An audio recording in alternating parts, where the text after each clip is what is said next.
Hello, and welcome to the very first episode of From the Booth on the Night Vision Podcast Network. From the Booth is our first foray into podcasting. I'm Annika Wall, your co-host, and also the sports editor for the Wartburg Trumpet and lead sports anchor for Cedar Valley Today. Joining me is fellow co-host Ryan Riebenacker, the sports director of KWAR, Wartburg's radio station. Both of us also announce almost every sport for Night Vision, hence the name From the Booth. We're pulling out some great content for our very first episode, and we'll be looking back on the fall and winter sports, along with identifying our top 5 favorite sports moments at Wartburg this year. Also joining us, our very first guest, men's basketball's Ryan Stolkin, talking about his journey back from injury. This is From the Booth.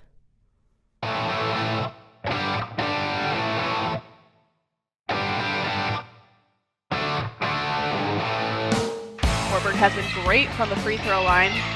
11 for 13, I believe, just under 85%. Knights fans, you now have a new Tech Falls career record holder in Cross Canone. But he is going after it. Going inside here, put back up and in, that time by Connor Schultz.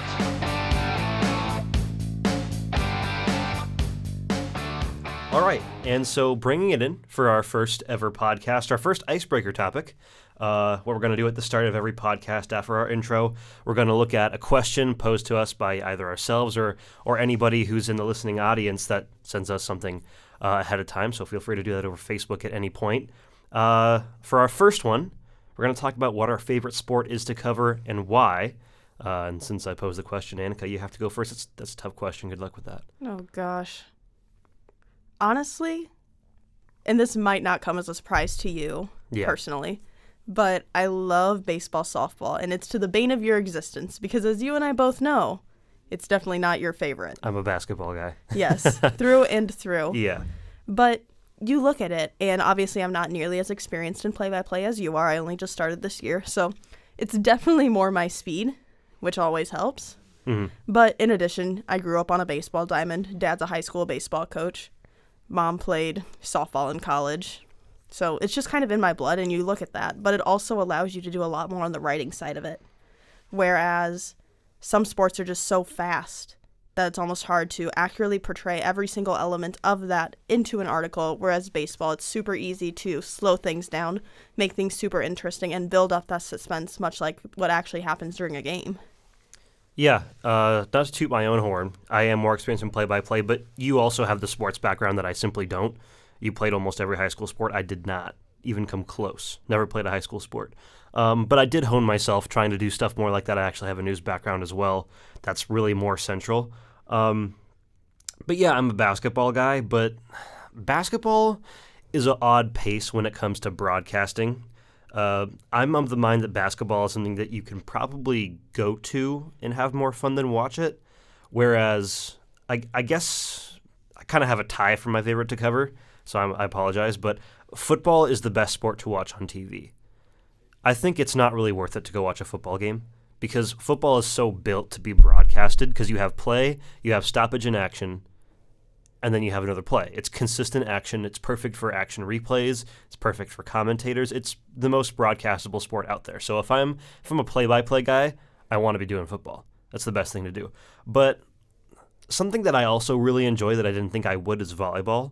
And because of the breakneck speed that you talked about, it's really, really fast-paced, hard to know what's going on, but I think that's kind of what gives it life. So if you're trying to sharpen your play-by-play skills, do some volleyball, because that is really, really tough to do. So since we're doing this podcast in May term, kind of coming at the end of this school year, 2018-19, we wanted to kind of recap the fall-winter sports seasons since we haven't really had a chance to do that up till now. We just had this podcast okayed. So first up, going back to fall semester, volleyball. We're going to talk about that first. End result for that team, they lost to Dubuque in the conference tournament final round. But I think we're pretty hyped on this team for next year. We both talked about this separately. We really like how this team's going to look next year. A young core that should be really, really good despite losing seniors in Lizzie Blau and Mallory Urbis. Were those the only 2 seniors? Yes, those were the only 2 seniors. They only had 5 upperclassmen on this year's team. Gosh, I mean, even though those are the only 2 seniors, that's still a pretty good senior class. So still some holes to fill and make up. But you have Katie Foster, Kylie Bildstein, Jamie Williamson coming back next year. other recruits in depth that Coach Frizzell and Coach Walker have expressed their excitement in as well, that we don't really even see quite yet outside looking in. I think the only real hole that they have to fill right now is the setter position. Would you agree? Is that the main question mark? It's not the only one, but it's the main one to me. It would, my opinion, it's definitely the main question mark, but you also, I mean, Lizzie Blau, while we can talk about her all day, quite frankly, we didn't have a solid outside hitter across from her. If you're looking at, there was no one who was really, truly dominant. You would have people who could come in and have a couple kills, but no one who was as consistent as what they needed to be, really. So definitely some growing pains that need to be, quite frankly, had. So I feel like both of them are definitely a question mark. But if you're looking at the setter position, no one else set besides Mallory. Whereas as an outside hitter, you had so many rotating pieces. Yeah. So we definitely know we have people coming back, but it's going to be interesting to see who plugs into what positions, quite frankly. And in volleyball, the setter position is kind of strangely underappreciated, you know, because they're the ones setting up everybody else to do the important things, the scoring things. Like, if you look at football, there's nobody more important than a quarterback, but the setter is basically the quarterback of volleyball. Not all the glory goes to the wide receivers who are catching the ball. It's Tom Brady who threw the touchdown pass.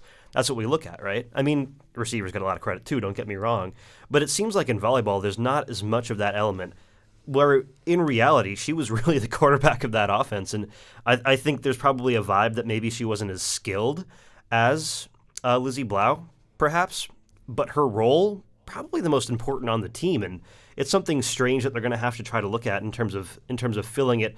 Who do you think is likely to probably get that position, or do you think it's going to cycle between a few people? I feel like the person who'll get the starting nod right off the bat will be Sydney Rottinghouse, simply for the fact that A, she's going to be a junior next year. So definitely has a little bit of the age experience. Plus, she was actually played the back row for us last year for the sole fact to get her time so she could set next year, according to Coach Walker. So it's definitely interesting. And while she's a setter, obviously back row experience. But I'd like to go back to the Lizzie Blau, Mallory Urbis argument that you brought up about how Mallory... Don't give me the hot take thing where I said Lizzie's better, but Mallory's more important. I think they're both so good. I think maybe Lizzie's a little bit better and Mallory's a little bit more important. That's all I'm saying. No, I just have a little bit of an explanation. Yeah, no, absolutely. I just wanted to clarify my comment. Oh gosh, it's all good. But if you're looking at Lizzie, she came from a volleyball high school in Dyke, New Hartford. She definitely did. Where I think, don't quote me on this, but I know they won multiple state championships. I don't know if they went 4 for 4 in that time she was there, but it's definitely possible. Probably close to. That time there, they had won their conference championship upwards of 10 years in a row. When I featured Lizzie for the paper, I nicknamed the article, or not nicknamed, but I headlined it "A Decade of Success for a Reason." I mean, that's middle school, high school, college, decade of nothing but winning is what she experienced. So yeah, it comes from a winning program to be sure. And that's all that she's ever really known. Yeah. Whereas I don't know enough about Mallory's high school career. Right. But when you think volleyball in Iowa, you think of Dyke, New Hartford, not Urbandale, where Mallory's from. So there's definitely that pressure there. And quite frankly, Lizzie was the 4th best player on that senior class. I mean, and there's nothing wrong with that when you're going to a school that good. And that's totally your opinion, but that's probably correct. I mean, looking at the stats, there were 3 senior D1 recruits. Yeah. So it's really, really impressive what they do at Dyke. No question. Time is ticking. Let's move on to football. We talked about volleyball, talked about the setter position, but football, kind of compared the setter to the quarterback position. That's the question mark for the football team next year as well. All-American Matt Sasha, Gagliardi Trophy finalist, accolades galore. He's gone. He's moving on to med school, I believe, right? Yep. Yeah, good luck to him. But it looks like our quarterback finalist that's sitting right now is between Noah Dodd and Jace Moore to probably get the starting nod. I know we talk about Adam Sasha. He's a first year right now with the first year or second year? He's our age. He's a second year. Okay. With the baseball team, we want to see him take up the mantle of the Sasha quarterback next year. But, I mean, to be realistic, it's going to be – that's just to tickle our fancy. Noah Dodd or Jace Moore. And I don't really know if I have a favorite right now. And who knows if there's going to be some out-of-the-blue recruit that Coach Willis finds that maybe he thinks would be a good someone to work up to, integrate maybe younger. But both these guys are good quarterbacks, but they feel more like depth quarterbacks to me. Yes, and they really are. I mean, Noah, he went to a small 1A high school, actually Janesville, right down the road. So you don't see that experience, whereas, and again, Jace, a smaller high school, he went to Clayton Ridge and Guttenberg. Yeah. So you don't see these big-time names necessarily. And quite frankly, Wartburg football shouldn't get a big name. Not to say they aren't good, No. but football in the Midwest, they're going to go somewhere big if they're well-known. Yeah. Let's just, quite frankly. That's good. So if you look at it, Noah, obviously he's been around longer. Jace, he hasn't. So honestly, Jace is a second year. Noah Dodd is a third year, Yes. just for clarification. I don't think I've ever seen Jace on the football field, actually. Not that I remember in the games I've been at. And again, I don't understand football I believe that much. that Noah does get more time. Yes. As the backup QB, if I recall right. And that just might simply, I don't want to say simply, but it might just be because he has a year of experience on Jace. Yeah, could be. So Noah going into his senior year might be getting that starting nod again. This is all speculation, but it's a big question. We got to talk about it. Again, football program historically very good. They made it to the NCAA tournament last season. Lost in the first round to Bethel, a very, very good school, ranked just 11th. outside the top 10. 11th. Yeah, just outside the top 10. So did what they were supposed to do, took care of business. But that's a big question for them. Here's a more fun one for us, because we've had the pleasure of, each of us, between the two of us, we've featured almost every athlete on this campus, it feels like. So this is another one of mine, JoJo McNair. He's just such an incredible force on the football field. And I really want to see him take it to the next level next year, because for those of you who don't know, he plays offensively as a wide receiver, someone in the slot. He's defensively a really, really good outside cover cornerback. And then also as the kick returner as well for the Knights. I mean, he plays almost every single down. It's ridiculous. And he does it all well. It's just, it feels like a lot of the times he makes sloppy plays, whether that's like a dropped punt or anything like that. He'll muff a catch sometimes. He'll make so many good plays, but he'll also follow that up with a few bad plays that just, I think, hinders him. But gosh, I mean, if he cleans that up, he could be the offensive or the defensive MVP of this conference easily. I feel like it'll be more difficult for him to get offensive MVP just because the quarterback, as we mentioned, so important. He would have to catch very good every point. ball, make every catch. And he's quite probably not frankly. going to have the same caliber quarterback backing him up and throwing him those passes. So that's a very good point. Definitely. And you look at it, and I know you said he almost plays every down, but Yeah. quite frankly, those few plays that he's not in, Mm-hmm. you can feel his presence not there. So definitely the presence is there. But they'll mainly put him in when they're looking for a diversion, too, on the offensive end. They really will. He has that presence. So Yeah. many people respect JoJo McNair that you have to put two people on him at all times, which opens up everyone else. So And you see how rarely, too, you're talking about the impact on the offensive end, clearly. I want to step in and talk about the impact on the defensive end. Whichever side of the field he's guarding, the quarterback typically just doesn't throw it there. Because JoJo will, I mean, the guy has vertical like a basketball player. I was telling you the other day, I was in the W just shooting some hoops, and he was dunking just in a pickup game. And for reference, he's probably around 6'1", 6'2". Yeah, 6'1", 6'2". I think he's a little bit taller than me, so we'll put him at maybe a generous 6'2", 6'3". All right? So the vertical to get up there and dunk, very impressive. He shows that when he's playing as a defensive end. He will jump up to bat or intercept passes like none other. So his impact is really just remarkable. Anything else to say about JoJo? I wish I could be JoJo McNair. Also, shout out to him for being a two-sport athlete right Yes. now with the baseball team as well. A really good center fielder, typically the leadoff for that team, though they've been experimenting with youth. So that kind of dribbles around. Before we move on into the winter sports, I want to ask, between women's basketball, men's basketball, and wrestling, which sport did you enjoy more this past year? You ask me such hard questions. I know. Totally unprompted, too. I don't know, because all of them have such good storylines that I really Mm-hmm. enjoyed following. They really did. My gosh, can we revisit this? Yeah, we can revisit Okay, this. perfect. So let's, Thank you. I guess I'll fall on my sword. I think I liked women's basketball the best. I mean, you had so many good storylines. We'll talk about them more. But starting off, we'll talk about women's basketball. They did really, really well this past year with what they had. They made it all the way to the Elite Eight in the NCAA tournament. The year before, they went to the Final Four. So slight drop-off, but still, I mean, come on. Still tremendous performance. And when you look at why their drop-off might have occurred, they graduated 5 starters. Over 70% of their scoring left the building. Absolutely sensational. We'll talk about it more later. So for this coming season, they're going to have their returning conference MVP in Emma Gertis. But here's something I want to talk to you about. Is she going to be the best player on the team? Because we have Amanda Brainerd also, who you and I are very, very high on. Because she's, 6'1"? 6'1", 6'2", and a wing. 6'1", 6'2". She's a wing. She's not really a post-up presence. Fair to say, not that she couldn't ever be one, but that's not really her game right now. Tremendous three-point shot. One of the best shooters in the conference, easily, from 3. Really good handle. Very solid defense as well, I think fair to say. And Emma clearly being the senior next year. Amanda's also a senior. Will be a senior next year. I just don't know. Amanda coming in this past year as a transfer as well. So this was her first season as a Knight. D2 transfer from Wayne State. Brought along Peyton Draper with her.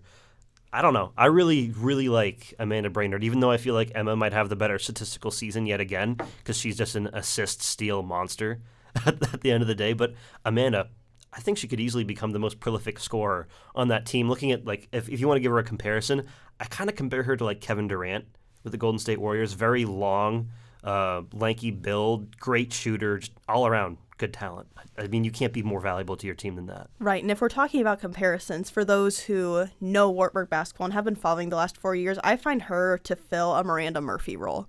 Murph, when she was on the team, again, over 6 feet tall, played a power forward, sometimes a wing position. That's a good She could shoot, she could post up, and she was so hard to guard. And that's kind of a similar situation that you have with Amanda Brainerd just on offense, because you can't put your fastest wing on her because more than likely they're going to be 5'5". Quite frankly, that's a huge height difference, honestly. It is. You're not going to want that because, honestly, I believe she knocked down over 40% of her three-point shots on the season. Right. And you look at it, I don't believe Amanda decided to transfer until later in the summer, or at least that's when it was made official that she was transferring. Mm-hmm. So she doesn't have, or coming into the season, she didn't have as much of the team chemistry as Emma did. She knew the team. She played with 2 of them back in high school. Another great storyline, Allie Conrad, the point guard, and Adrian Butker, All-American center. Yeah. So Emma had a lot of things going for her, and she definitely lived up to that, considering that going from the 6th woman to the conference MVP, it's a huge accomplishment. And she so did. I mean, we can talk about Amanda Brainerd all day, but Emma Gertis, absolutely a transcendent talent. She wasn't even in the starting lineup the year before, and she comes back and she's the conference MVP. No, the only time she started was when Morgan Neuendorf was playing college soccer and being the MVP there last season. I mean, it's crazy, though. I mean, it's really just something to watch. I mean, gosh, and talk about shooting from 3. They're both really, really polished at that. Yes. So in terms of how hyped this team should be for next year, how much we're looking forward to them, I mean, expecting them to follow it up with another Elite Eight appearance is always just kind of crazy because once you get into the tournament, you never know how things are going to go. Someone can lose in the round of 64, the first round, and they can still be a really, really good team, as good as Wartburg is. I mean, it always comes down to skill and then so much luck. But I'm really hyped about this team. So I think there's a lot to be really, really excited about. I mean, basically rode a transcendent transfer class back into the tournament. And Tori Hazard, Peyton Draper, Amanda Brainerd, all of them likely to be starters next year, probably. That's my next thing. Who the heck's going to be the starting center? Because one of our seniors, Adrian Butker, obviously going away, really, really good post presence, a 5 through and through. Her backup, likely to be Peyton Draper, same size, probably a little bit taller actually, better post build archetype, I would say. But the skills aren't the same because, correct me if I'm wrong, but Peyton was a guard in high school. Peyton's first year as a post was this year with Wartburg. She was a point guard through and through. Yeah, and she plays like it. So is she going to be able to find time at the 5? Is she ready to take on posts defensively and offensively? Is she going to? I mean, she's going to space the floor fine. That's something that Ansari is going to be able to use if he can drag his post out of the paint. Open up driving lanes for players like Tori Hazard or Amanda Brainerd or Emma Gertis. Literally anybody can take advantage of that. We all have very good slashers. I can see him going that route, but she's not really transcendent from 3 either. So it's a tough scenario. What I want to see is Peyton Draper and Tori Hazard locked in a gym together and just teaching the other one their skills, because Tori Hazard plays like a center, even though she's 5'11". Yeah. Peyton Draper plays like a point guard, and she's 6'1". I've seen Tori hit 1-3 in my life.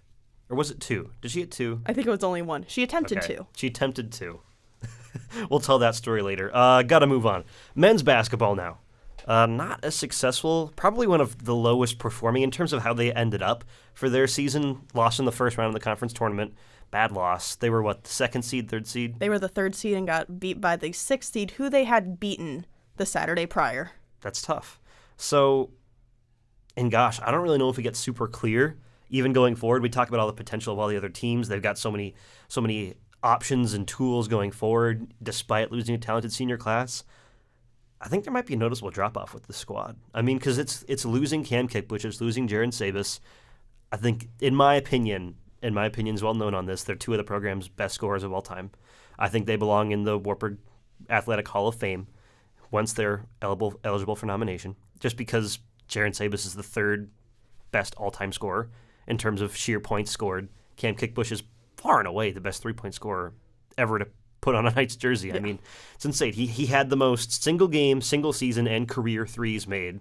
I mean, it's a different era of basketball, but when you make them at like a 43% clip average. All 4 years. All 4 years he averaged over 40% from the 3-point line. And some of them were closer to like 45, 46%. Yeah. I mean, it's a shorter line than the NBA. Whatever. He's still a sensational threat from deep and, so clutch, so good. But I just don't know if there's a clear route to replacing them. I don't know, and I bet people are having this exact same conversation when Jordan Cannon graduated. Who was going to replace him? And that was just 2 years ago. Yeah. So it's not something that this team isn't unfamiliar with necessarily. Yeah, we might be making a bigger deal out of it than it is. There's an ebb and flow to this kind of thing. There is. And there really is. And we don't know the recruiting class. I know, obviously, every coach has to be excited for the next recruiting class. Yeah. But I'm going to be excited to see what happens next year. Yeah. I don't want to speculate too much because I don't know. There's almost so much to speculate on. I don't want to say anything. Yeah. Quite frankly. And alluding to our guest coming in later as well, Ryan Stalkin's going to be coming in. He's on the men's basketball team. We're going to talk a little bit more about how next year's team is going to look with him, of course, because he's likely to be on it, coming back from injury. So he had a great start to the season this year before he went down with that injury. Who knows what he's going to look like next year? But it'll be something to keep an eye on, because if he can fill out a nice presence from probably the 4 or 5 spot, wherever he fills out, he has wing skills, but he can go down low. Could be really, really versatile for that team. One of their best 3-point shooters when he was on the court, best rebounders as well. I mean, if he comes back looking the same way, which we don't expect him to, when you're coming back from injury like that, we got to give him time. But if he gets back up to that kind of skill level, it could go a lot easier. That could smooth out any other weaknesses this team has. But going back to the task at hand, replacing Jaren Sabis, replacing Cam Kickbush, is there anybody that you're really excited about that might be able to do that? Not necessarily in replacing Sabis and Kickbush, okay, but I would like to see Tyler Zumba, Tyler, in a expanded role, just because he did come off the bench. But when he did, he had a presence. He's a good wing. It's not necessarily a presence you would focus on day in and day out, especially when you have Kickbush and Sabis, but he's going to be a senior. I want to see what he brings. And then looking at more of young talent, you have Aiden Weber. He's a freshman. He was awarded Newcomer of the Year on the men's basketball team. Yeah. As soon as Stolkin went down due to injury, it was Weber who filled out that starting role. Yeah. And then Spencer Turo. I know you and I always joke that he is the next Cam Kickbush, mainly because of his appearance. I was going to talk about Spencer. They do look a lot alike, but quite frankly, him and Kickbush have a very similar skill set, both very point guard mentality, both know how to shoot threes. So It's just going to be interesting to see how all of these young athletes develop. Yeah, I agree. I mean, there's a lot of really good candidates for this, and it all depends on how much they develop. I mean, Max Smith-Dreyhus is a really, really big one, too, that we have to talk about. As a sophomore, looking to next year, he's basically poised to shatter the career steals record. Just a defensive nightmare. I mean, he's so good at picking your pocket, picking off the pass, igniting plays down there. It's really all about him getting a little bit better offensively. I think with considering Nebraska Wesleyan's dominance in the conference at men's basketball for a long time, that might be starting to ebb away a little bit now with all their paid seniors finally leaving It was their last year of having paid athletes, correct? And just for reference, Scholarship athletes, they not used, paid athletes. I believe they used to be an NAIA affiliate. Yes. So this was their last senior class. And they switched over 4 years ago, so they were still, or 3 years ago. Yep, they're going into their fourth year.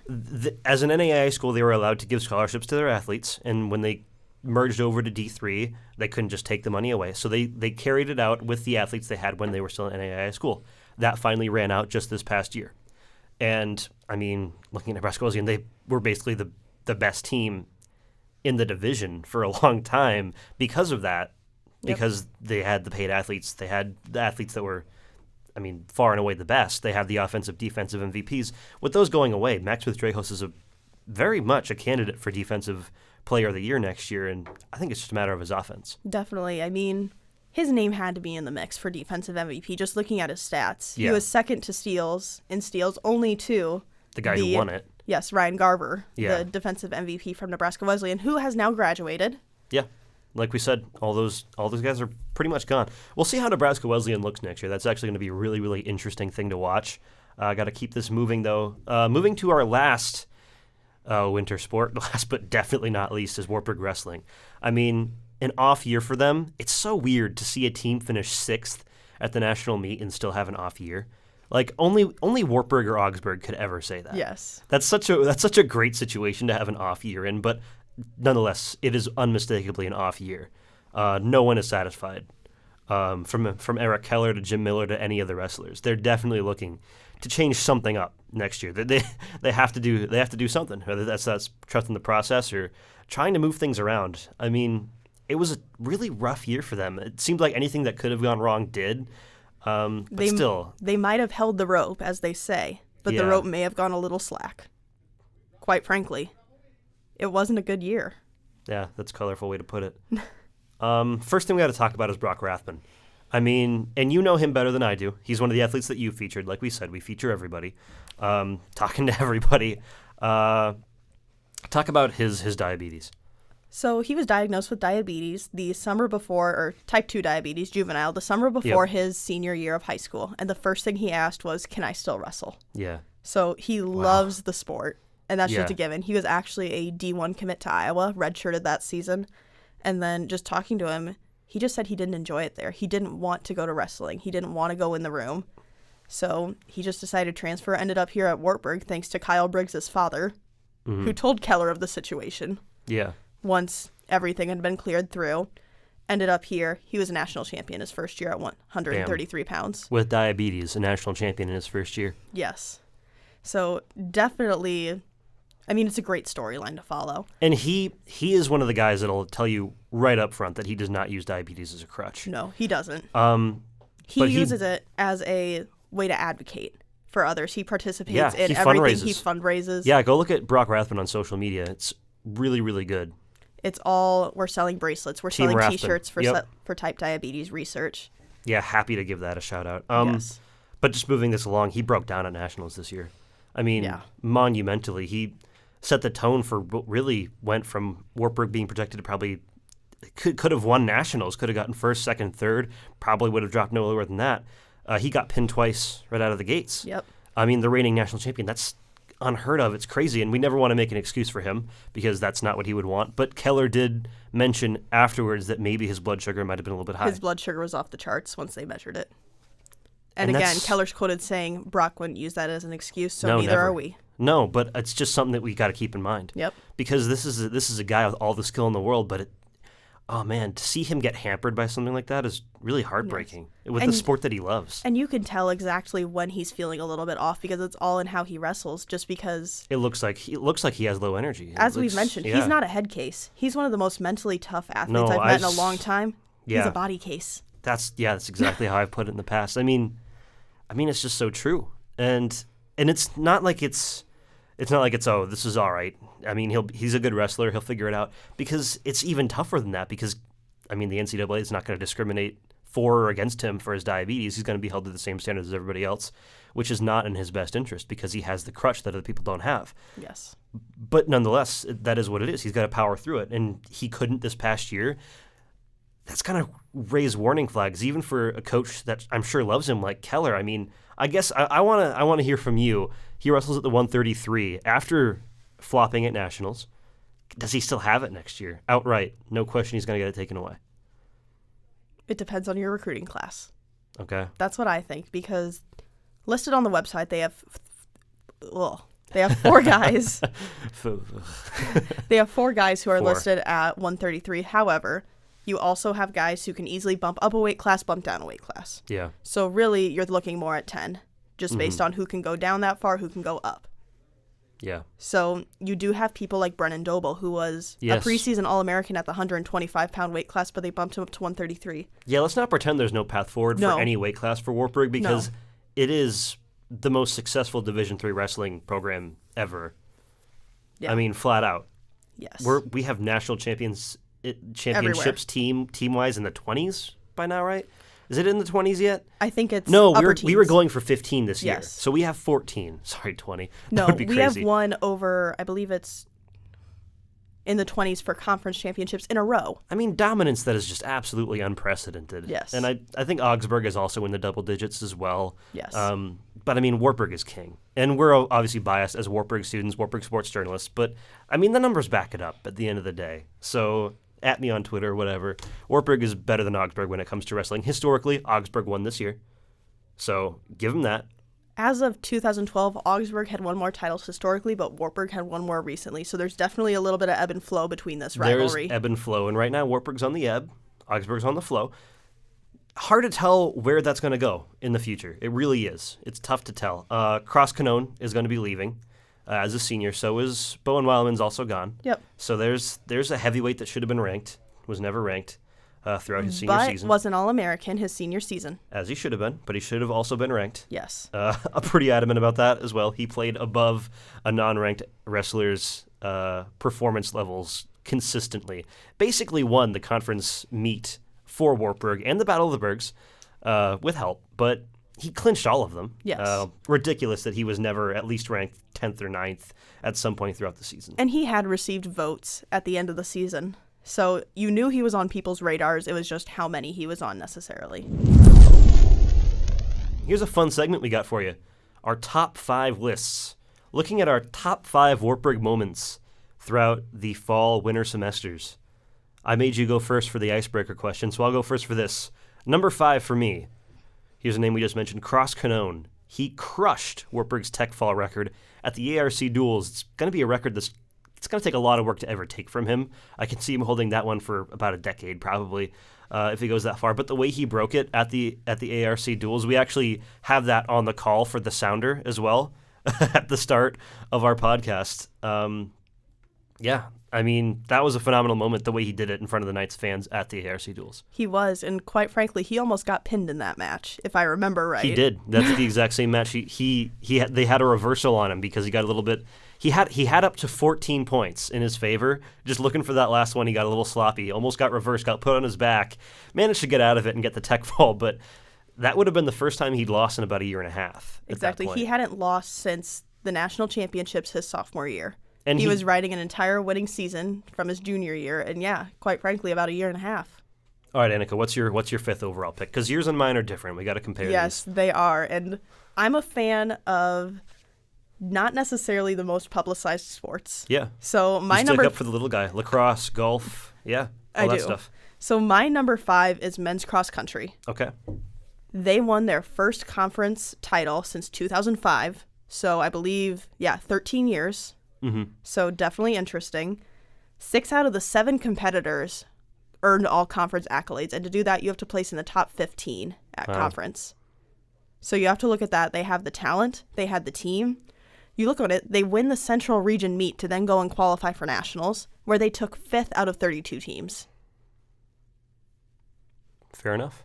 The clock doesn't lie. You can argue all you want, but if you can't beat someone on the course, and that's what I like about track and field and cross country. Yeah, there's no way you can complain about how there was ever anything tainted in like cross country track. You'll see, any other sport really, you'll see, okay, it's a 1-point game. It was the ref's fault. Something else that had control over the outcome could have done it. But yeah, the clock doesn't lie. Yeah. That's a nice thing to admire about cross country track. Definitely is.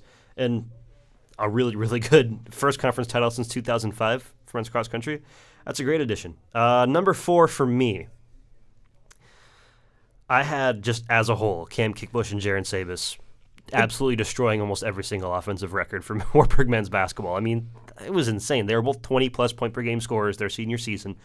Cam Kickbush is the leader in all-time threes made, season threes made, game threes made, and one of the best in terms of three-point percentage ever to put on a Knights jersey. Jaren Sabis, the third most prolific all-time scorer in Knights history as well. And you look at Sabis, he only started 2 years. He played backup to the guy who has the second most scoring in program history. Yeah, but that is true, but he also played a lot of minutes those years as well. He was the main backup, and he was slotted in a couple of different positions. He was still getting at least 20 minutes a game. Yes. Pretty much consistently. So, yeah, that is true. And who knows what he could have done if he'd come in and there wasn't the same level of talent. He probably could be close to one if he had been a starter earning 30 minutes every single year. He could be. He could be. Not to say that he would be, but he could be because, I mean, one is crazy. Way out there. One is hundreds of points above two. I don't even remember who has one off the top of my head. I believe it's someone from the 1950s. Yeah. Way back. Back when it was all off the backboard basketball. Yes. Anyway, keep moving on. What's your 4, Annika? My 4, I'm also partial to wrestling. That's what I covered a lot of this year. Bowen Wildman and Brady Fritz. Okay. They, arguably coming into nationals, they were the two who you expected to do well, but you didn't expect them to do the best. Yeah. Bowen, obviously unranked. Fritz, he was a freshman and one of the few freshmen to qualify for nationals this year. He was ranked, I believe, 6th in his weight class. They both lost early, but due to wrestlebacks, they went up against the number 1 and number 2 wrestlers in their weight class. I don't remember exactly who against what. I believe it was Fritz against the top guy and Bowen against the second one. They both upset them in order to go on the podium. So that's a huge testament to mental game and to Wartburg's program in general. Even when your reigning national champion gets pinned and another reigning national champion doesn't make the finals, the fact that you do have that depth, whereas not necessarily what are known as your aces can really step up, it's a huge testament to just what they can do. I agree. That was your 4, right? That was my 4. What's your 3? My 3, again, I kind of cheated on this. They're not necessarily moments. They're kind of prolonged things. Some of them, anyway. So my 3 is what we talked about earlier, women's basketball losing 70% of scoring and then wreaking havoc up to the Elite 8, regardless, carrying a bunch of backups, and Adrian Butker, Emma Gertis, all these other returners stepping into start roles like it's nothing, transfer class that was phenomenal, like we mentioned before. I thought that was a really good moment. We gotta keep this moving. So what's your 3? Chris Rumpf. I don't think that needs any other description other than it being Chris Rumpf, but I think it might. For the listener, he was actually Wartburg's first ever Augsburg transfer. And these two schools have been going back and forth since what feels like the dawn of time, quite frankly. First ever carryover anywhere. Never a coach, assistant coach, an athlete ever has transferred from one to the other. Actually, there is one little bit of crossover. Where to lighten the mood. A former Augsburg athlete once sold apparel to Wartburg and couldn't tell anyone because he would get crap for it. So that was the closest. That was the closest to crossover we ever had. That's still not really crossover. No, it's really not. So Rumpf, a genuine Augsburg transfer, downplayed a little bit because he was only there for a little bit to start off his freshman year, then transferred to Wartburg. Yep. But yeah, Chris Rumpf being Chris Rumpf. I mean, especially we're going to talk about that more because that is actually my number 1. So I'll go more into why we like Chris Rumpf. And I just love his storyline too. Yes. You can talk about a storyline. Oh gosh, his storyline. So actually, I've read articles and it said that he actually wanted to do basketball, but he didn't really talk about that. Instead, his dad told him to pick a sport and be great at it. Yeah. When he told me that, I thought this was going to be some great happy story, and then he told me his dad passed away when he was 7 years old. Deeper meaning. He was supposed to pick him up from school, and it just never happened. Oh. So, definitely a great storyline there, and the fact that he didn't start wrestling until his freshman year of high school. Yeah. And he has a huge ceiling. The fact that he qualified for nationals while only wrestling for 5 seasons, was recruited by 2 of the best wrestling programs in the nation, quite frankly. Wartburg and Augsburg can both hang with your D2 opponents. D1, a little bit out there depending on... We're also harder because Iowa's a wrestling program. Let's be real. So definitely, he just has a great storyline, and I appreciate him that much more for that. Yeah. Moving on to 2s now. My 2 is Matt Sasha breaking the all-time... I can't believe we haven't talked about this up till now. Breaking the... Or did we? He broke the all-time passing touchdown record beating his former QB mentor. I can't remember who that was. Logan Schrader. Logan Schrader, thank you. Oh, so many names talking about all these sports. Yeah, shattered it. Matt Zacia, once again, the Gagliardi Trophy finalist. I believe he finished second in voting this year. His senior season just barely. I mean, for those who don't know, Gagliardi Trophy is basically the D3 level of the Heisman. It's a little different because it's not actually like NCAA affiliated, but it's very highly regarded. It's still kind of a private award. Yes. So it's not all on merit. There can be some bias in awarding it. Not to say there was any, but there can be. So you can kind of take it with a grain of salt. But kind of snubbed from that. But he just had a phenomenal season, and he fully deserved to make the top 5 list this year. He really did. And looking at my number 2, again, smaller sport, women's tennis. I don't think I have ever been as passionate about tennis as I have this season. It's easy to be passionate about tennis this season. It is, because the Wartburg women's team beat Co for the first time since 1999. Yeah. Upset Luther 5-4 and went on to win the program's first conference title. Yeah. Ever. This is all true. It was a phenomenal time to be a tennis fan, quite frankly, and I don't know what else I can say. No, nothing else. They just put it together. They really did. And phenomenal coaching from Yes. Coach Custis as well. Got to give him a shout out. Very fun interview. Very well liked by his athletes. Very colorful personality as well. We love Gustis. Moving on to our ones. The biggest moments in Wartburg sports this year. I had, as I said, number 1, Chris Rumpf. The moment was he beat his former teammate, the number 2 ranked wrestler at the 141. Is that where he wrestles? Yes. Or 140... no. 147. 147? Yes. Fritz wrestles 141. That's Okay. the only reason I... Rumpf at the 147 beat his former teammate and number 2 ranked wrestler in his homecoming match during the Battle of the Bergs, which ended up lifting Wartburg to a 16-15 win by team score. I was so jealous that we did not host Battle of the Bergs this year because it was one of the closest battles ever. It has been decided by team score in the past. A Battle of the Bergs has, so it wasn't the closest of all time, but it was, you can't get any closer than a win by team score. Right. Because it was 15-15, Wartburg scored more individual points throughout their matches. Team score, win, goes to Wartburg. So crazy. And Rumpf coming out of nowhere and beating... The announcers didn't even know he was there. He wasn't They had the wrong name. They were saying Zarin Terakina, I believe. Yes. And was wrestling for Rumpf, and he was not. And it was because Rumpf wasn't listed on the initial thing. It was supposed to have been Terakina or Rumpf, so typically you go with the first name. So as an audience, just watching that was a tremendous moment. And that's my number 1, Annika. Your number 1. Women's basketball during their own holiday tournament, where they just lost to an unranked team. They went to Las Vegas, won a few games out there. So they were still kind of on the fritz based on what they could accomplish. Right.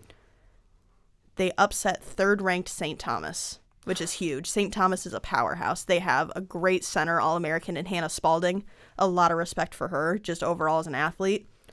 St. Thomas only scored 40 points, and that was their lowest scoring output in roughly 10 seasons.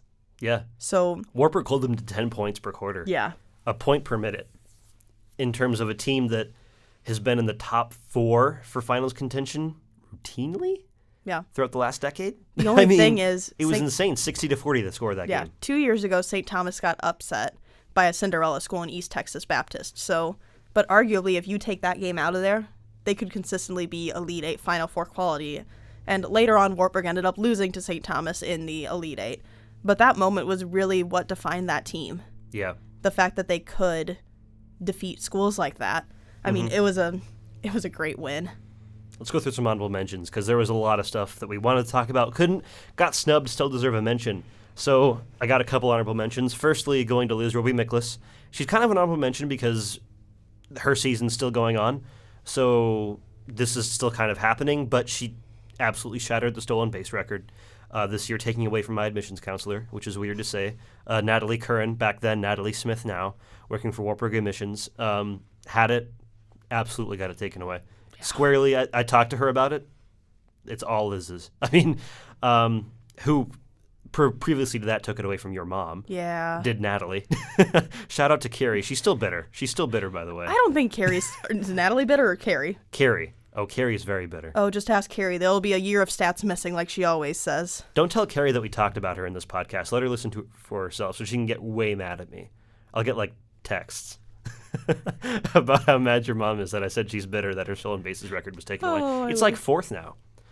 Fourth or fifth. Because O'Brien also this year another senior came up and climbed those leaderboards as well. So Yeah. a lot of small ball softball going on currently at Wartburg. But to keep moving through this, also an honorable mention to Tori Hazard, one of the transfers to the women's basketball team this season, coming from Simpson in the offseason to Wartburg.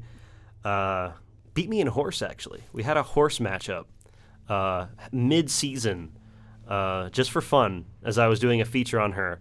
I thought I have kind of a shot going for me. I thought maybe if I stretch it to the mid-range, because she's an inside scorer, I could take her down. I scored the first two. I had her at HO, and then she just steamrolled me the rest of the way. She made a 3 in the process. That's what we were talking about earlier. I've seen her make 1 3. She did that in order to destroy me. HORSE to HO.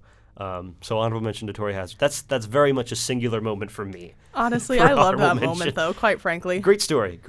I can't wait for the rematch. Definitely. And my own honorable mention, just going to Matt Sasha, being named a 2-time Gagliardi Trophy finalist. It's not really a moment necessarily, but he just had a great career. Yeah, twice getting in the conversation for that. That's pretty incredible. Definitely. All right, joining us now, our first ever podcast guest, men's basketball's Ryan Stalkin. For those who don't know, Ryan went down with a pretty bad knee injury early on in this season, ended it prematurely, unfortunately. But here we are, many months later, many surgeries later. Ryan, thank you for making it in. Yeah, thanks for having me on. It's a great opportunity. Yeah, no, absolutely. So first of all, we have a lot to talk about. But if I want to talk about the injury a little bit. If I remember right, your knee, since we talked about this early on, it was sore going into the game against Simpson. And you actually injured it in warm-up. So kind of walk us through what that was like for you and kind of how surreal that must have been. Yeah, so that game was on a Wednesday night, first conference game of the year against Simpson. And the weekend before, we had a back-to-back Friday night, Saturday game against NAI opponents. Mm-hmm. And we usually don't play back-to-back games like that. So obviously it was a little strenuous for all of us, kind of tough on all our bodies, but I remember waking up Sunday morning, and both those games were pretty tough games. Yeah. And I remember my knee was really swollen, kind of like a balloon. I was like, geez, like I've had it before. I didn't think anything of it. Yeah. I was just like, I'll take the next few days off, kind of stay off it. It should go down. I should be fine by Wednesday. Not thinking anything like season ending would ever happen like that. Yeah, of course. So then I was working with the trainer, Danny, and we got the swelling down. It was feeling good.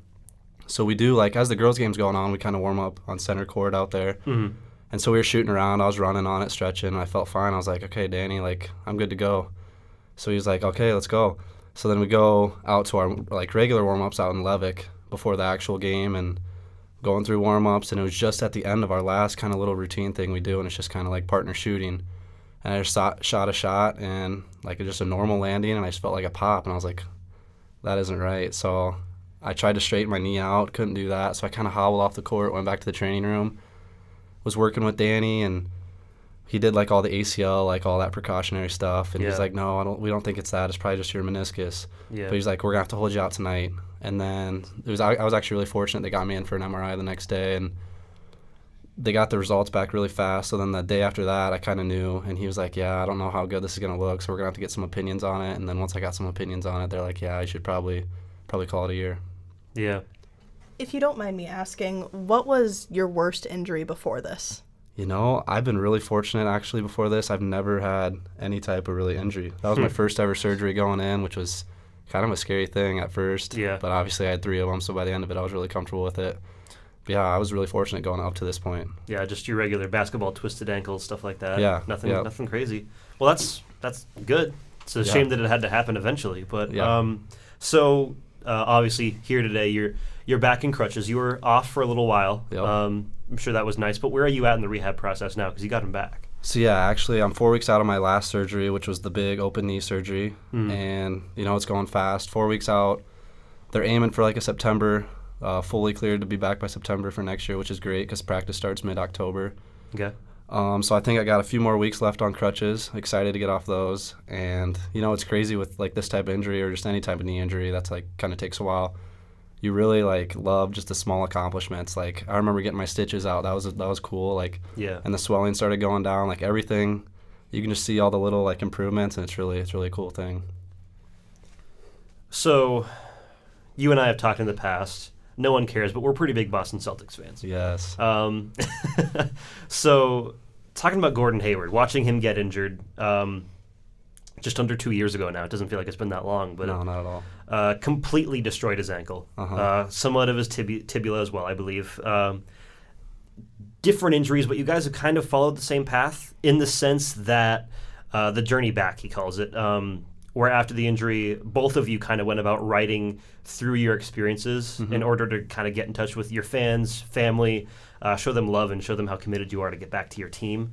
In your case, I was smart, lucky enough to reach out and see if you would partner with me and try to get you to write a story for The Trumpet, detailing your injury, your journey back, which worked perfectly, came out great. But what was your process with doing that and having to step into the journalistic world the way that I asked you to? Yeah, I never really expected to be writing an article or even coming on a podcast at all, and I really appreciate you guys bringing me on. Absolutely. It's been a really cool thing. That article was awesome that you gave me that opportunity, kind of like, because I have a bunch of friends that I don't always talk to, and they all read the article and reached out to me, and it was really cool to hear from a lot of people that I haven't heard from in a while.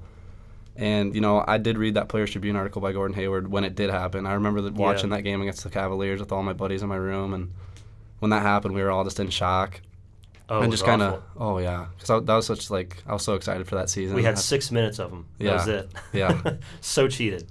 And so, reading that article and just his comeback was awesome, and he's just starting to get it going at the right time in the playoffs.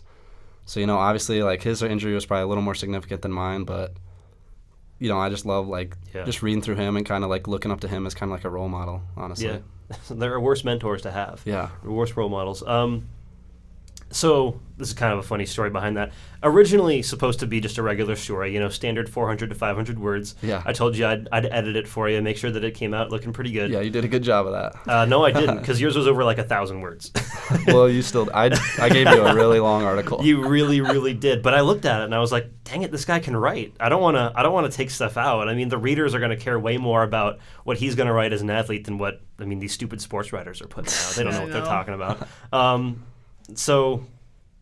So I talked to my Jerk Sports editor, who happens to be sitting right across from me. Oh, nice. And we talked her into going with the full page for the injury article. But it was really a cool opportunity because we very rarely ever do athlete written stories, let alone a first person one, let alone one that's kind of from the sideline, what it's like to be there, supporting the team, having to work through this injury. It was a really cool process. Happy the way that it turned out. Mm-hmm. You mentioned that your friends talked to you. What kind of feedback did you get on it?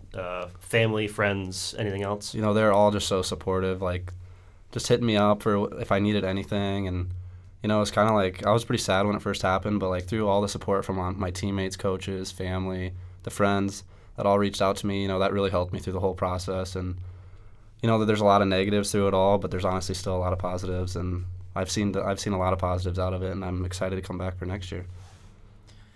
Yeah. How much did it affect you you prepared so hard over the summer before the injury to be the 6'7" guy? You're 6'7", right? Yeah. Okay. You can shoot the three. You can rebound. You can defend. You start out so strong to the season because I think you were tops on the team in rebounding and close to in threes. Yep. And then you just get injured, and it's it was all for nothing. You got to reboot everything now. Try to get back to where you were. I mean, how did that affect you? Yeah, it was just crazy how fast it all was just gone. The thing that probably hit me the hardest was just playing with the seniors. We were off to a good start in the year, and our team chemistry was awesome. We were just kind of getting in that zone, and the conference schedule was just coming around, and I thought we had a really good chance, and they still did have an awesome year. I loved watching those guys. It was still the coaches gave me a great opportunity to still kind of hang out on the sideline, take stats. They kept me busy. Yeah. I was just running the clock during practice and stuff, which was still awesome. I didn't want to be separated from the guys at all. And we kind of had some meetings with the coaches after it kind of happened. I was I'd love to still be on the bench, travel with the team. I don't want to you guys are kind of helping me get through all this. So it was really cool that they gave me that opportunity. And looking back on it, someday I'll be looking back and I'll be really grateful for everyone that's helped me out. Yeah, as much as it is a bad experience, you have to miss out on a season. Though you do have the red shirt, so you can come back for another season if you choose to. Next year would be your senior year, but you could come back again if you wanted to. Just to throw that out there. Yes. So everybody's up to date on that. I just wanted to ask, though, how much did that have to get to you mentally? Because I try to internalize that for me. I just imagine myself trying to come back for my junior year of announcing next year, and I have some freak accident with my vocal cords, and I can't announce football anymore, and I can't podcast, announce anything for a whole year. That would just feel like the world's falling down. I can't imagine how that must have been mentally for you to internalize that. Yeah, I mean, if you would have told me at this point last year that I haven't been able to run since the end of November just because of this whole process. And that's just crazy to me because every day we'd have practice, we'd have workouts, we'd have something. I'd always be using my legs running. And if you would have told me that I would have been, almost 6 months without using my legs like that, I would have been like, there's no way. I could not get through that. But, honestly, it's gone really fast. The mental side of it, yeah, at first, just getting around school and campus, it's kind of tough. Obviously on crutches, but yeah. Security's been great with the security card. You just give them a call, they'll take me wherever. Yeah. Shout out to Wartburg Security. Yeah. It really makes you now I'm never going to take walking for granted. There's so many little daily tasks that you take for granted that with a bum leg, it's just so much harder, showering and stuff like that and just getting around. Yeah, everything's just, it's really going to help me in the long term, I feel like, not taking things for granted. You talked about missing out on the seniors this year. Yeah. I'll highlight, because there were a few, but more specifically Cam, Kickbush, Jaron Sabus, Josh Gailing, all starters, had really, really good seasons, especially Cam and Jaron. Both turned in 20-plus points per game, settled in as two of the best offensive players probably ever in Wartburg history. How much did you learn from them? Your 3 years, at least playing or being around them. Yeah. And, again, talk about how tough it was to not be able to play with them their senior season. Yeah, coming in as a freshman even, those guys, they really meshed with us well as freshmen. Yeah. And it's crazy, being around them, it's going to be weird not having them next year because, all 3 years we've been here, they'd been by our sides and on our team. And they've been so good. They've taught us a lot. Every day they went just setting the tone in practice and just getting us all going every day. They're some of the hardest working guys I've ever met. They're always in their off time. They're always in the weight room working out or running or doing anything to get better. And that's kind of helped me and the guys below them in the younger grades. They've set that mark set the bar for all of us to keep working hard. And I think they've really changed the program. And we're going to really miss them next year for sure. But, I mean, with them gone now, you might be the best three-point shooter on that team. Oh, no way. No way. No way. You're just yeah. Totally joking. But seriously, though, the holes that they're going to leave behind, I mean, them being such good players, I mean, there's a trade-off. Now you got to try to fill those those 2 voids, 3 voids, a lot of voids, actually. All those seniors, they're all leaving behind those big roles. How is that going to be handled next season? I mean, do you have anything you can tell us about what starting lineup's going to look like? I have no idea what the starting lineup will look like, but I think a lot of people will be in for a surprise. I think a lot of people are going to be counting us out because we're going to be losing a huge chunk of our offense, our defense, everything. That just makes you hungry. But I think there's a lot of guys that have improved a lot, that have stepped up a lot, and will be stepping up next year. Yeah. We have a good recruiting class coming in. We have great coaches. I think we'll be a little deeper next year, and I think we're going to have a great year next year. Obviously we lose a lot, but I think conference-wide there's a lot of teams that lose a lot of good players. Yeah, there's always an ebb and flow to that. Yeah. You think you can never get that back, but someone always comes along. It'll come full circle. This is going to be a pretty deep question, but again, going back to Gordon Hayward, destroying his leg, he comes back slow to start out this season. Not really the same guy. People calling him damaged goods. Frankly, it's ridiculous. Super happy he's looking more like himself in the playoffs.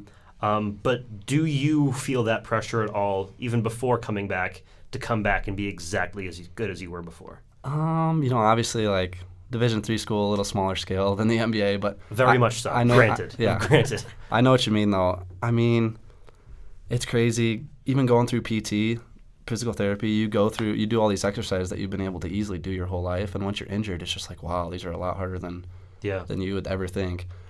So I think, I'm just trying to attack physical therapy as hard as I can. I just keep visualizing next year, and I'm so excited for it. And obviously, I do feel a little pressure having to be back to my normal self, which I'm really hoping I can. I think I got great doctors and great trainer's helping me out, so I think I will get back to that stage, but, you never know. So, I mean, yeah, there is some pressure to it just because it'll be hard for me if I can't get back to where I was. So I'm going to keep working hard. Hopefully I'm happy I have the whole summer back home to kind of do my thing and work hard, and hopefully I'll get back to that level.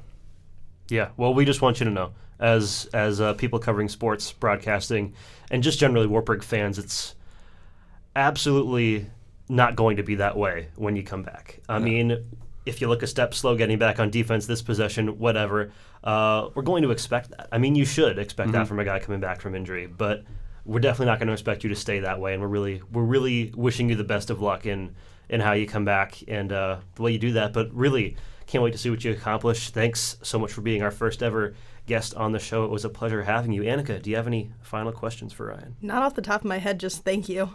Yeah, I want to thank you guys a lot, too. You guys have been great through this whole process, kind of helped me get the word out a little bit, and I really looked forward to you emailing me the other day just to come onto this. I was really excited for that, and you did a great job. You guys did a great job editing that article, and I really appreciate you guys. Yeah, happy to have you on. You're a natural. If you ever want to do anything, let me know. Sounds good. Thank you very very much. Ladies and gentlemen, Ryan Stulken.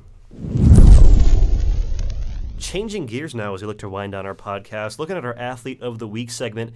Annika, you're going to be updating us with who you think is our Athlete of the Week every week to end out our podcast. Annika, who is it? So let's face it, I'm a little bit biased toward 400 hurdlers. That was my baby in high school. Yep. I have a lot of appreciation for it. Quite frankly, it's the hardest race and the best race, all rolled into one. You can argue with me later. Okay. But the Wartburg track and field team ran against Luther in their annual duel on Wednesday. Both teams of Wartburg won, but the women swept all 18 events. That's really crazy. Wow. Yeah. And then the men won 16, so still nothing to shy away terrible. from. But going back to Athletes of the Week, I have to give it to Dallas Wright on the men's team and Carson McSorley on the women's. Both are 400 hurdlers. Both had great performances. Right now, Wright is the favorite to win conference in the event and is currently sitting with the 7th best time in the nation. So definitely a great spot to be in if you're him. He was actually the state champion his senior year after a D1 recruit was disqualified from the race. So definitely an interesting storyline there. Guy's actually running at UNI right now, and JoJo Frost. JoJo's kind of great. Must be something with the name JoJo, quite frankly. But if you're looking at that, you also have to look at Carson McSorley. She's already an All-American this season in indoor 4x4, only a first year. So, quite frankly, she's a firecracker. Just watching her run. Yeah. It's insane. And I also have a soft spot for her, considering I ran against her for 2 years down at the state meet. A lot of fun stories. And, yeah, right now her time is second best in the conference behind Bella Soilis, an All-American senior from Loris, who is running around a minute, which is insane for the 400 hurdles, let's be real. And if McSorley drops a second or two, she could qualify for nationals herself. So definitely someone to look at, considering all of the situation. Also have to give an honorable mention to Lily Campbell. Right now her time is in the 800, is sitting at a qualifying time. So those are probably my Athletes of the Week. Just looking at track, they're the only ones who have really competed this week, besides lacrosse, who lost. Yeah. It's really remarkable how many athletes you competed against at Wartburg at one point or another. Way too many. You've got a lot of dirt on people. I do. It's great. All right. As we look to wind this down, taking a quick look at baseball, softball. Baseball currently tonight and tomorrow. As we film this will be released Saturday. We're filming this Friday night. So we don't know what's going on right now with baseball. They're fighting for a spot in the conference tournament currently. They're tied with Loris is where they're at right now, right? Yep. Fighting for that 6th seed in the conference tournament. It's really all up to that 3-game series. So it's kind of an unofficial first round of the playoffs. I consider it. You just got to win 2 of 3. You get into the postseason. We've seen a lot of lineup changes throughout the season, but it all comes down to this final series. Again, Loris or Wartburg, who gets into the conference tournament. And just to mention, Wartburg's head coach, Joel Holst, was at Loris as an assistant before coming here, so it'll definitely be sweet if he can pull it off, or if he can't. At least he's back where it all started. Another trip is that coming into the series, Wartburg is on a 3-game winning streak, the longest of their season. Loris, on the other hand, lost the last 6. Annika, talk to us about softball. Well, softball, on the other hand, they'll be competing for the automatic qualifier to the national tournament this weekend. As we're filming, they're playing the Simpson Storm right now. Last I checked, the score is 0-0. I'll check and see if there's anything new. Yep, score's still 0-0, so nothing crazy. By the time you listen to this podcast, you'll know the results of both games. And that'll be irrelevant. Go Knights. But last year's conference favorite, Luther, actually just got eliminated by the University of Dubuque, so huge story. Huge storyline. They were actually tied for first in the conference coming into the last doubleheader of the year. Yeah. Got swept by Central to fall to fourth, which was insane in its own right. They finished in the Final Four of the national tournament last year. And this year they're out in the first round of their conference tournament. Yep. That's insane. Returning an All-American pitcher. So that's just, huge it's insane. Storyline that they got knocked off. Yes. That blows the conference wide open. It does. It's great. And another fun fact about this, no school in the softball conference tournament has ever won if they've been seeded any lower than third. So it's always been your 1, 2, 3 seeds who have won. So Wartburg, quite frankly, has a really good chance, especially considering they ruled Central earlier in the year. So quite frankly, it just depends on who's being pitched, who's hot that day, who's not. Wartburg did get swept by Co, but they did make it interesting no matter what. So it'll be a good matchup. I agree. A lot of stuff happening. But that's all the time that we have this week. If you enjoyed this week's edition of From the Booth, please let us know. Give us a like on Facebook. Feel free to reach out to us. Pop us a message. We'd love to hear from you. We'll be back next week to delve into everything baseball and softball. Break down all the drama sure to come this weekend as the baseball team squares off against the Loras 2 Hawks for the last seed in the ARC tournament. If they lose, here's another fun fact. It'll be Coach Holst's first time ever in almost 30 years of coaching to miss the postseason. And of course, softball participating in the first round of the ARC tournament as well. A lot going on. Pleasure having you. Annika and I will see you next week